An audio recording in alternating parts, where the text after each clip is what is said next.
जय श्री कृष्ण। राधे राधे। आप सभी का दिन शुभ और मंगलमय हो। भगवान श्री कृष्ण जी की कृपा आप सभी पर सदा सर्वदा बनी रहे। आशा करती हूँ इससे पहले का अध्याय आप सभी को पसंद आया होगा। वीडियो पसंद आई हो तो वीडियो को लाइक करें और कमेंट बॉक्स में विष्णु भगवान की जय अवश्य लिखें। तो आइए भगवान श्री लक्ष्मी नारायण जी के चरणों का ध्यान करते हुए आज के अध्याय का शुभारंभ करते हैं। कार्तिक स्नान की कहानी से। एक नगर में एक ब्राह्मण दंपत्ति रहते थे। वे दोनों प्रतिदिन 7 कोस दूर गंगा और यमुना नदी में स्नान करने जाते थे। इतनी दूर आने जाने से ब्राह्मण की पत्नी थक जाती थी। एक दिन उसने अपने पति से कहा कि हमारा एक पुत्र होता तो कितना अच्छा रहता। पुत्र का विवाह करते हमारी बहू आती तो हमें घर वापस जाने पर खाना बना हुआ मिलता और बहू घर का काम भी कर देती। अपनी पत्नी की बात सुनकर ब्राह्मण ने कहा कि तूने बात तो सही कही है, चल मैं तेरे लिए बहू ला ही देता हूँ। ब्राह्मण ने कहा कि एक पोटली में आटा डालकर कुछ मोहरे रख दे। ब्राह्मण के कहे अनुसार उसने अर्थात ब्राह्मणी ने पोटली बांधकर दे दी और पोटली लेकर ब्राह्मण चला गया। ब्राह्मण को सफर के दौरान यमुना के किनारे बहुत ही सुंदर लड़कियां दिखाई दी। वे रेत में घर बनाकर खेल रही थीं। उनमें से एक लड़की ने कहा कि मैं अपना घर नहीं बिगाड़ूंगी, मुझे तो रहने के लिए ये घर चाहिए। लड़की की बात सुनकर ब्राह्मण मन ही मन सोचने लगा कि बहू बनाने के लिए यही लड़की उचित है। जब वह लड़की जाने लगी तो ब्राह्मण भी उसके पीछे पीछे उसके घर तक चला गया। वहां जाकर ब्राह्मण ने उस लड़की से कहा, बेटी, कार्तिक मास चल रहा है, इसलिए मैं किसी के घर खाना नहीं खाता। मैं अपने साथ आटा लेकर आया हूँ। तुम अपनी माता से पूछो कि क्या वह मेरे लिए आटा छानकर 4 रोटी बना देगी क्या? यदि वह मेरा आटा छानकर रोटी बनाएगी तो मैं रोटी खा लूंगा। लड़की ने जाकर अपनी माँ को ये सारी बात बताई। माँ ने कहा, ठीक है, जाकर ब्राह्मण देव से कह दो कि वह अपना आटा दे दे, मैं रोटी बना दूंगी। जब वह आटा छानने लगी तो आटे में से मोहरे निकली। वह सोचने लगी कि जिसके आटे में इतनी मोहरे हैं उसके घर में कितनी मोहरे होंगी। जब ब्राह्मण खाना खाने बैठा तो लड़की की माँ ने उस ब्राह्मण से पूछा, क्या आपका कोई लड़का है और क्या आप उस लड़के की सगाई करने जा रहे हो? यह सुनकर ब्राह्मण ने कहा कि मेरा लड़का तो काशी में पढ़ने गया हुआ है, लेकिन यदि तुम कहो तो खांड कटोरे से विवाह करके तुम्हारी बेटी को अपने साथ ले जाऊं। लड़की की माँ ने कहा, ठीक है ब्राह्मण देव। इस पर लड़की की माँ ने लड़की की खांड कटोरे से शादी करके ब्राह्मण के साथ भेज दिया। ब्राह्मण ने घर आकर कहा, रामू की माँ, दरवाजा खोलकर देख, मैं तेरे लिए बहू लेकर आया हूँ। ब्राह्मण की पत्नी भीतर से ही बोली, हमारे तो कोई बेटा बेटी नहीं है, तो बहू कहाँ से लाए? दुनिया ताने मारती थी, अब आप भी मारने लगे। ब्राह्मण ने कहा, तू दरवाजा खोलकर तो देख। जब ब्राह्मणी ने दरवाजा खोला तो सामने बहू को खड़ी देखा। उसने बहू का स्वागत किया और आदर सत्कार से अंदर ले गई। अब जब ब्राह्मण अपनी पत्नी के साथ नदी स्नान करने जाता तो पीछे से बहू घर का सारा काम करके खाना बनाकर रख देती थी। वह उनके कपड़े धोती और रात को हाथ पैर भी दबाती थी। इस तरह बहुत दिन बीत गए। ब्राह्मणी ने अपनी बहू से कहा कि बहू, कभी भी चूल्हे की आग मत बुझने देना और मटके का पानी खाली मत होने देना। परंतु एक दिन चूल्हे की आग बुझ गई। यह देखकर बहू घबरा गई और भागी भागी अपनी पड़ोसन के पास गई और कहा कि मेरे चूल्हे की आग बुझ गई है, मुझे थोड़ी आग चाहिए। मेरे सास ससुर सुबह 5 बजे से गए हुए हैं, वह थके हुए घर आएंगे, इसलिए मुझे उनके लिए खाना बनाना है। यह सुनकर पड़ोसन ने कहा कि तू तो बावली है, तुझे यह दोनों मिलकर पागल बना रहे हैं। इनके तो कोई संतान ही नहीं है, ये निःसंतान है। बहू ने कहा, नहीं, ऐसा मत बोलो, इनका बेटा तो काशी में पढ़ने गया हुआ है। इस पर पड़ोसन ने कहा कि यह तुझे झूठ बोलकर लाए हैं, मेरी बात सच मान, इनका कोई बेटा नहीं है। अब बहू पड़ोसन की बातों में आ गई और कहने लगी कि अब आप ही बताओ मैं क्या करूं। पड़ोसन ने कहा कि करना क्या है, जब तुम्हारे सास ससुर आए तो जली हुई रोटियां बनाकर देना और बिना नमक की दाल बनाकर देना। खीर की कड़छी दाल में और दाल की कड़छी खीर में डालकर दोनों को देना। पड़ोसन ने उसे अच्छे से सिखा पढ़ा दिया। फिर जब उसके सास ससुर घर आए तो उसने न तो उनका आदर सत्कार किया और न ही उनके कपड़े धोए। जब उसने सास ससुर को खाना दिया तो सास बोली, बहू, आज यह रोटियां जली हुई क्यों हैं और दाल भी पकी नहीं है। तब बहू ने पलटकर कहा कि एक दिन ऐसा खाना आप दोनों खा लोगे तो कुछ बिगड़ नहीं जाएगा। सास ससुर को खरी खोटी सुनाकर वह फिर से पड़ोसन के पास गई और बोली कि अब आगे क्या करना है। पड़ोसन ने कहा कि अब तुम सातों कोठों की चाबी मांग लेना। अगले दिन जब सास ससुर स्नान करने के लिए जाने लगे तो बहू अड़ गई कि मुझे तो सातों कोठों की चाबी चाहिए। तब ससुर ने कहा कि इसे चाबी दे दो। तब सास ने बहू को चाबी दे दी। सास ससुर के जाने के बाद जब बहू ने दरवाजे खोले तो देखा कि किसी में अन्न भरा है तो किसी में धन भरा है और किसी कोठे में बर्तन पड़े हैं। जब उसने सबसे ऊपर का 7वां कोठा खोला तो देखा कि शिव जी, पार्वती माता, गणेश जी, लक्ष्मी माता जी, पीपल पथवारी, कार्तिक के ठाकुर, राई दामोदर, तुलसी जी का बिड़वा, गंगा, यमुना और 33 कोटि देवी देवता विराजमान हैं। वहीं पर एक लड़का चंदन की चौकी पर बैठा माला जप रहा है। यह सब देखकर उसने लड़के से पूछा कि तुम कौन हो। तब लड़का बोला कि मैं तेरा पति हूँ, अभी दरवाजा बंद कर दे, जब मेरे माता पिता आएंगे तब दरवाजा खोलना। यह सब देखकर बहू बहुत खुश हुई और 16 श्रृंगार कर सुंदर वस्त्र पहनकर अपने सास ससुर का इंतजार करने लगी। उसने अपने सास ससुर के लिए अच्छे अच्छे पकवान बनाए। जब उसके सास ससुर घर पर आए तो उसने उनका आदर सत्कार किया और प्रेम पूर्वक खाना खिलाया और हाथ पैर दबाने लगी। पैर दबाते दबाते बहू ने कहा कि माँ जी, आप इतनी दूर गंगा यमुना स्नान करने के लिए जाती हो तो आप थक जाती हो, इसलिए आप घर पर ही स्नान क्यों नहीं करती हो। यह सुनकर सास कहने लगी कि बेटी, गंगा यमुना घर पर तो नहीं बहती है। तब उसने कहा, माँ जी बहती है, चलो मैं आपको दिखाती हूँ।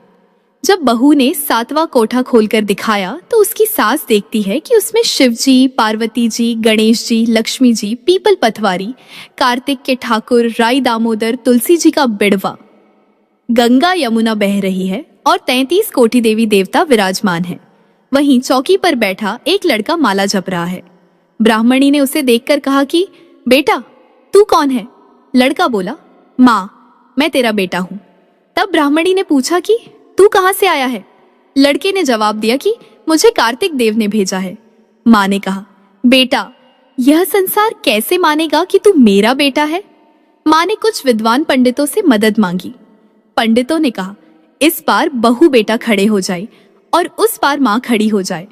माँ चमड़े की अंगिया पहनी हो और छाती में से दूध की धार निकलकर बेटे की दाढ़ी मूंछ भीगे और पवन पानी से गठ जोड़ा बंधे, तब मानेंगे कि यह इस माँ का ही बेटा है।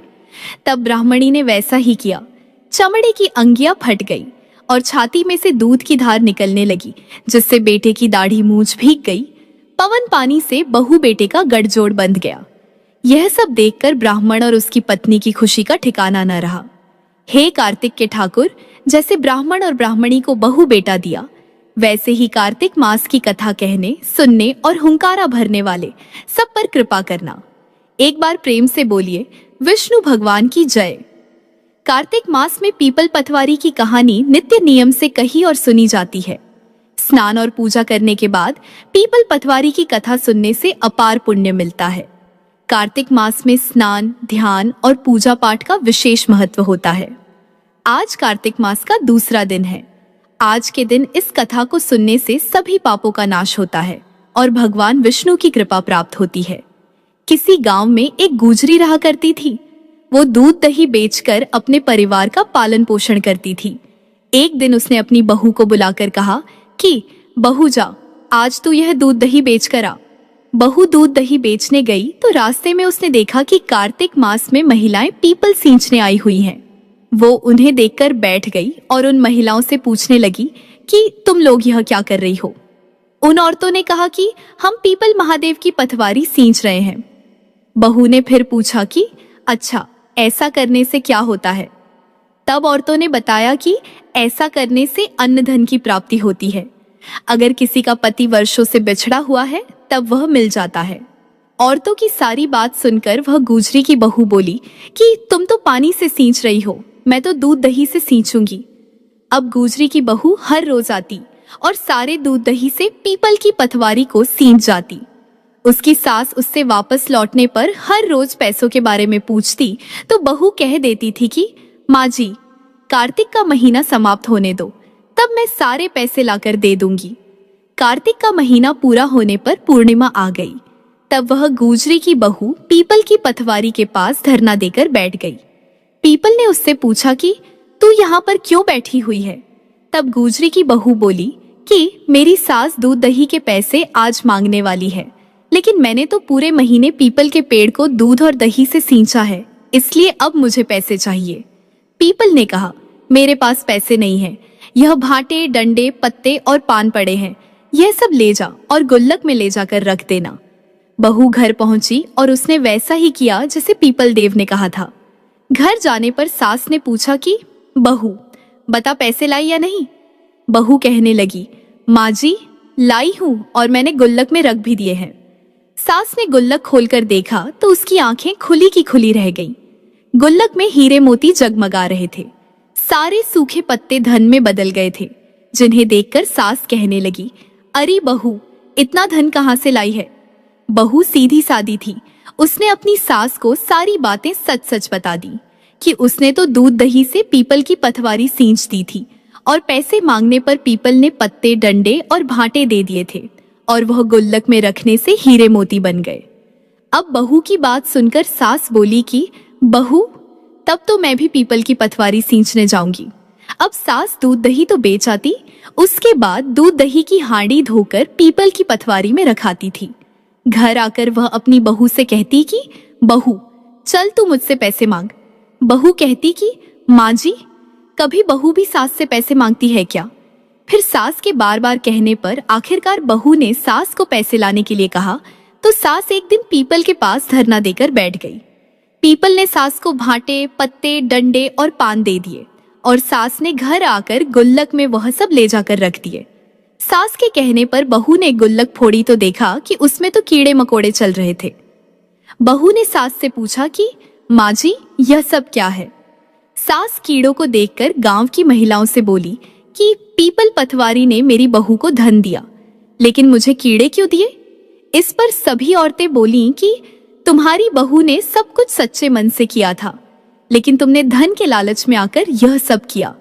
इसलिए हाथ जोड़कर इस कथा के अंत में कहना चाहिए कि हे पथवारी माता, जैसा आपने बहू को दिया वैसा ही अपने भक्तों को देना। इस कथा को कहते, सुनते और हुंकारा भरते सभी भक्तों को देना। अब सुनिए कार्तिक मास महात्म्य का आज का अध्याय। एक दिन महाराज पृथु ने नारद जी से पूछा, हे देवर्षि नारद जी, समस्त गोपियों में राधा जी ही भगवान श्री कृष्ण को इतनी प्रिय क्यों हैं? तथा कार्तिक मास में भगवान कृष्ण के साथ उनकी ही पूजा क्यों होती है? नारद जी ने कहा, हे राजन, पहले मनवंतर में पांचाल देश में प्राचीन वीही नाम का एक राजा था। उसने विष्णु भगवान का एक अत्यंत सुंदर और विशाल मंदिर बनवाया। उसमें नित्य प्रति विधि विधान से भगवान का पूजन हुआ करता था। उसी नगर की एक अति सुंदर स्त्री प्रेम में विह्वल होकर भगवान के सामने मोहक नृत्य किया करती थी। उसकी हर समय एकमात्र यही लालसा रहती थी कि वह किसी तरह भगवान के गले में बाहें डालकर नृत्य करे। एक दिन उसने अपना समस्त धन गरीबों में बांट दिया और भगवान के सम्मुख नाचते हुए अपने प्राण त्याग दिए। स्वर्ग में वह स्त्री चंद्रकीर्ति नामक अत्यंत सुंदर देवांगना बनी। एक दिन वह दर्पण में अपना अद्भुत रूप लावण्य देखकर मन ही मन कहने लगी कि भगवान के अतिरिक्त अन्य कोई मेरा पति नहीं हो सकता।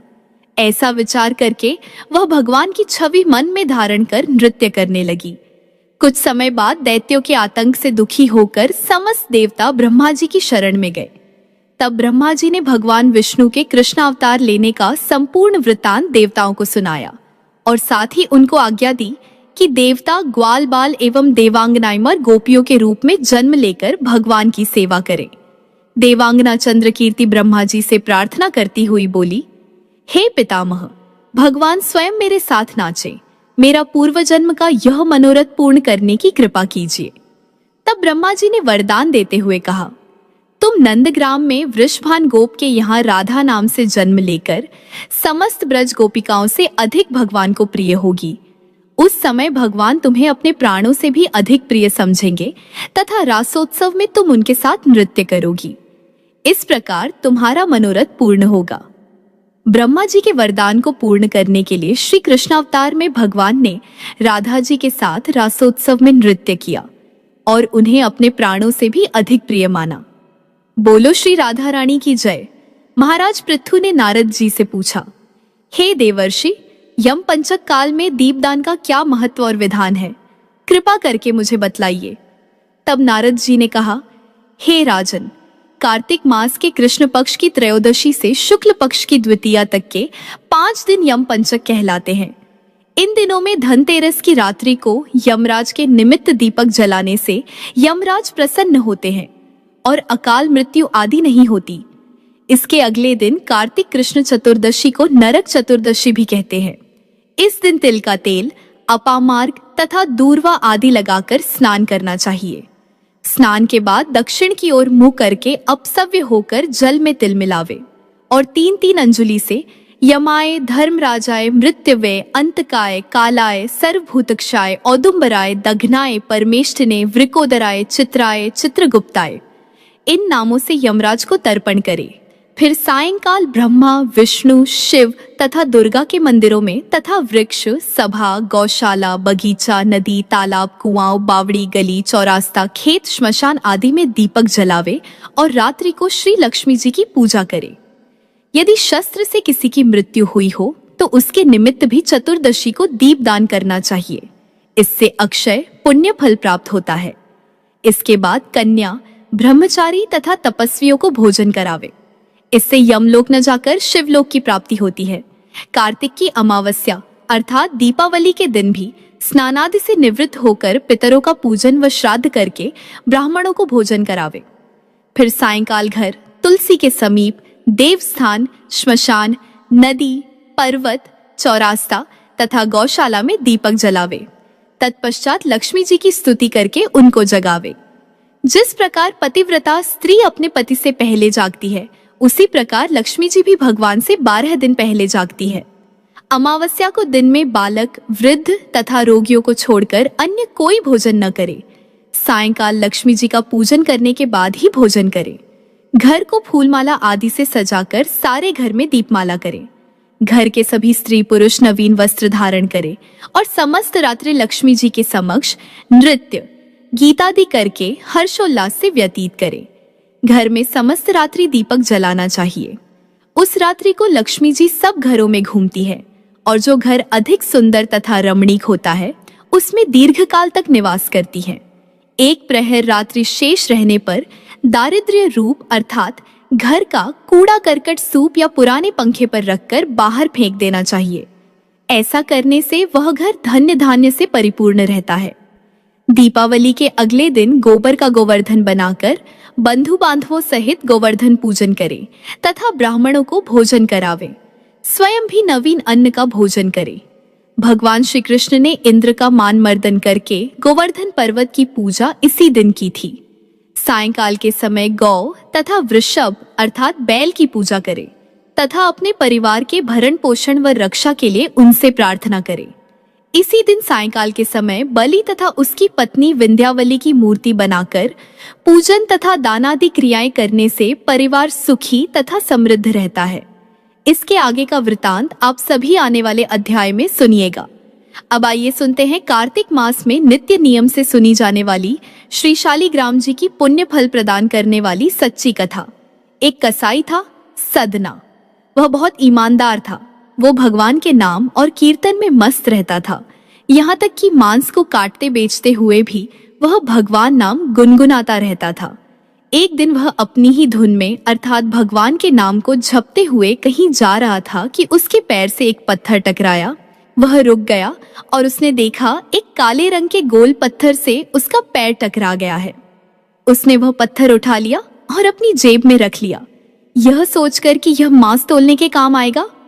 वापस आकर उसने वह पत्थर मांस के वजन को तोलने के काम में लगाया। कुछ ही दिनों में उसने समझ लिया कि यह पत्थर कोई साधारण नहीं है, क्योंकि जितना वजन उसको तोलना होता पत्थर उतने वजन का ही हो जाता।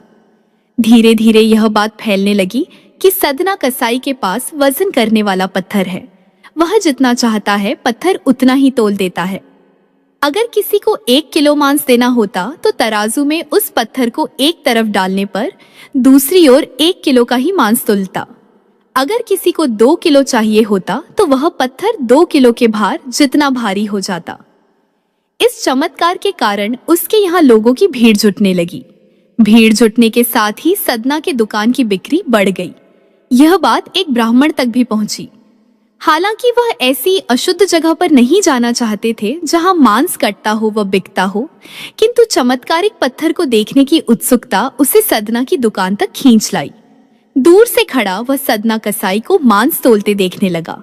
उसने देखा कि कैसे वह पत्थर हर प्रकार के वजन को बराबर तोल रहा था।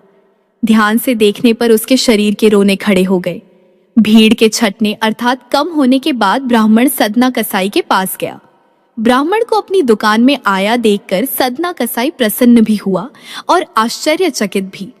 बड़ी विनम्रता से सदना ने ब्राह्मण को बैठने के लिए स्थान दिया और पूछा कि वह उनकी क्या सेवा कर सकता है।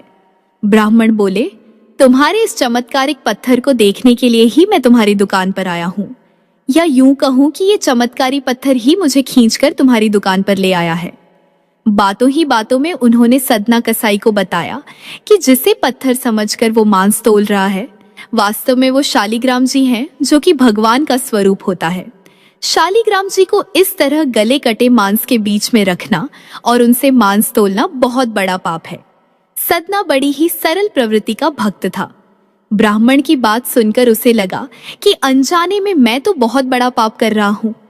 अनुनय विनय करके सदना ने वह शालिग्राम उन ब्राह्मण को दे दिया और कहा कि आप तो ब्राह्मण हैं, इसलिए आप ही इनकी सेवा परिचर्या करके इन्हें प्रसन्न करें। मेरे योग्य कुछ सेवा हो तो मुझे अवश्य बताएं। ब्राह्मण शालिग्राम शिला को बहुत सम्मान से घर ले आए। घर आकर उन्होंने श्री शालिग्राम को स्नान करवाया। तत्पश्चात पंचामृत से अभिषेक किया व पूजा अर्चना आरंभ कर दी। कुछ दिन ही बीते थे कि उन ब्राह्मण के स्वप्न में भगवान श्री शालिग्राम जी आए और कहने लगे कि हे ब्राह्मण, मैं तुम्हारी सेवाओं से प्रसन्न हूँ, किंतु तुम मुझे उसी कसाई के पास छोड़ आओ। स्वप्न में ही ब्राह्मण ने भगवान शालिग्राम से कारण पूछा तो उत्तर मिला कि तुम मेरी अर्चना पूजा करते हो, मुझे अच्छा लगता है, परंतु जो भक्त मेरे नाम का गुणगान कीर्तन करते रहते हैं उनको मैं अपने आप को भी बेच देता हूँ। सदना तुम्हारी तरह मेरी सेवा नहीं करता है, परंतु वह हर समय मेरा नाम गुनगुनाता रहता है, जो कि मुझे बहुत अच्छा लगता है, इसलिए तो मैं उसके पास गया था। ब्राह्मण अगले दिन ही सदना कसाई के पास गया और उनको प्रणाम करके सारी बात बताई। तत्पश्चात श्री शालिग्राम जी को उन्हें सौंप दिया। ब्राह्मण की बात सुनकर सदना कसाई की आंखों में आंसू आ गए। मन ही मन उन्होंने मांस बेचने खरीदने के कार्य को तिलांजलि देने की सोची और निश्चय किया कि यदि मेरे ठाकुर जी को कीर्तन पसंद है तो मैं अधिक से अधिक समय नाम कीर्तन ही करूंगा। तो ऐसे हैं हमारे भगवान श्री शालिग्राम जी। भगवान तो बस भाव के भूखे हैं। जहां भाव होता है वहीं भगवान होते हैं। एक बार प्रेम से बोलिए, श्री शालिग्राम भगवान की जय। अब सुनिए कार्तिक मास में नित्य नियम से सुनी जाने वाली नित्यनेम की कथा। इस कहानी को सीता माता कहती थी और प्रभु श्री राम सुना करते थे। एक दिन श्री राम भगवान को किसी काम के लिए बाहर जाना पड़ा तो सीता माता कहने लगी कि भगवान, मेरा तो 12 वर्ष का नित्यनेम है, अब आप बाहर जाएंगे तो मैं अपनी कहानी किसे सुनाऊंगी। तब भगवान श्री राम ने कहा कि सीते, आप कुएं की पाल पर जाकर बैठ जाना और वहां पर जो भी औरतें पानी भरने आएंगी उन्हें अपनी कहानी सुना दिया करना। सीता माता कुएं की पाल पर जाकर बैठ गई। तभी एक स्त्री आई। उसने रेशम की जरी की साड़ी पहन रखी थी और सोने का घड़ा ले रखा था। सीता माता उसे देखकर कहने लगी, बहन, मेरा 12 वर्ष का नित्यनेम सुन लो। पर वह स्त्री बोली कि मैं तुम्हारा नित्यनेम सुनूंगी तो मुझे तो घर जाने में देर हो जाएगी और मेरी सास मुझसे झगड़ा करेगी। इसलिए उसने कहानी नहीं सुनी और अपने घर चली गई। लेकिन उसके घर जाते ही उसकी रेशम जरी की साड़ी फट गई और सोने का घड़े मिट्टी के घड़े में बदल गया। सासू ने देखा तो पूछा, अरे बहू, यह किसका दोष अपने सिर लेकर आ गई है। बहू बोली, माँ जी, कुएं पर एक औरत बैठी थी, उसने अपनी कहानी सुनने के लिए कहा, लेकिन मैंने नहीं सुनी। शायद उसी का यह फल मुझे मिला है। बहू की बात सुनकर अगले दिन वही साड़ी और वही घड़ा लेकर सास कुएं की पाल पर गई। सास को वहीं पर सीता माता बैठी मिली तो माता सीता ने कहा, बहन मेरी कहानी सुन लीजिए। सास बोली, एक बार छोड़, मैं तो 4 बार कहानी सुन लूंगी। तब सीता माता बोली, राम आए, लक्ष्मण आए, देश के पुजारी आए, नित नेम का नेम लाए। आओ राम, बैठो राम, तभी रसोई जीमो राम, माखन मिश्री खाओ राम, दूध बताशा पियो राम, सूत के पलका मोठो राम, शाल दुशाला ओढ़ो राम, जब बोलू राम ही राम, राम संवारे सबके काम, खाली घर भंडार भरेंगे, सबका बेड़ा पार करेंगे, श्री राम जय जय राम। सासू बोली, बहन कहानी तो बहुत अच्छी लगी। फिर कहानी सुनकर सासू घर चली गई और उसकी साड़ी फिर से रेशम झरी की बन गई। मिट्टी का घड़ा भी फिर वापस से सोने के घड़े में बदल गया। बहू ने देखा तो कहने लगी, सासू माँ आपने यह सब कैसे किया? सासू बोली, बहू तू दोष लगाकर आई थी और मैं अब दोष उतार कर आ रही हूँ। बहू ने पूछा कि माँ जी वह कुएं वाली स्त्री कौन है? सासू ने बताया कि वह तो सीता माता थी। वह पुराने से नया कर देती है और खाली घर में भंडार भर देती है। वह लक्ष्मी जी का वास घर में कर देती है और मनुष्य की जो भी इच्छा हो उसे पूर्ण कर देती है। बहू बोली, माँ जी फिर तो ऐसी कहानी मुझे भी सुना दो। सास बोली कि ठीक है तुम भी सुनो। फिर सास ने कहानी शुरू की। राम आए, लक्ष्मण आए, देश के पुजारी आए, नित्य नेम का नेम लाए। आओ राम, बैठो राम, तपी रसोई जीमो राम, माखन मिश्री खाओ राम, दूध बताशा पियो राम, सूत के पलका मोठो राम, शाल दुशाला ओढ़ो राम, जब बोलू राम ही राम, राम संवारे सबके काम, खाली घर भंडार भरेंगे, सबका बेड़ा पार करेंगे, बोलो श्री राम जय जय राम। कहानी सुनकर बहू बोली, माँ जी कहानी तो बहुत अच्छी है। सासू ने कहा, ठीक है अब से हम इस कहानी को रोज किया करेंगे। अब सास बहू रोज सवेरे उठती, नहाती धोती और पूजा करने के बाद नित्यनेम की सीता माता की कहानी कहती। एक दिन की बात है, उनके यहाँ पड़ोस की एक औरत आई और बोली कि बहन जरा सी आंच तो देना। तो बहू बोली कि आंच तो अभी हमने जलाई ही नहीं। पड़ोसन बोली, तो फिर तुम सुबह 4 बजे से उठकर क्या कर रही हो? तो उन्होंने कहा कि हम तो सुबह सुबह उठकर पूजा करते हैं। फिर सीता माता की नित्य नेम की कहानी कहते हैं। पड़ोसन ने उनकी बात सुनकर फिर कहा कि सीता माता की कहानी कहने से तुम्हें क्या मिला? तब वे दोनों बोली कि सीता माता की कहानी कहने से घर में भंडार भर जाते हैं, सारे काम पूर्ण हो जाते हैं, मन की इच्छा भी पूरी होती है। पड़ोसन ने कहा, बहन अगर ऐसा है तब तो फिर मुझे भी कहानी सुना दो। तब बहू बोली कि ठीक है तुम भी यह कहानी सुन लो। राम आए, लक्ष्मण आए, देश के पुजारी आए, नित्य नेम का नेम लाए। आओ राम, बैठो राम, तभी रसोई जीमो राम, माखन मिश्री खाओ राम, दूध बताशा पियो राम, सूत के पलका मोठो राम, शाल दुशाला ओढ़ो राम, जब बोलू राम ही राम, राम संवारे सबके काम, खाली घर भंडार भरेंगे, सबका बेड़ा पार करेंगे, श्री राम जय जय राम। पड़ोसन ने इस कहानी को सुना तो कहने लगी, बहन कहानी तो बहुत अच्छी लगी। अब वह पड़ोसन भी नित्यनेम सीता माता की कहानी कहने लगी। कहानी कहने से सीता माता ने पड़ोसन के भी धन के भंडार भर दिए। देखते ही देखते अब तो पूरे मोहल्ले में नित्यनेम की कथा चल पड़ी और हर किसी की मनोकामना पूर्ण होने लगी। हे सीता माता, जैसे आपने उन सभी के भंडार भरे वैसे ही हमारे भी भरना। कहानी कहने वाले, सुनने वाले और हुंकार भरने वाले सबके भरना। सभी प्रेम से बोलिए सीता मैया की जय। आज का अध्याय यहीं पर समाप्त हुआ।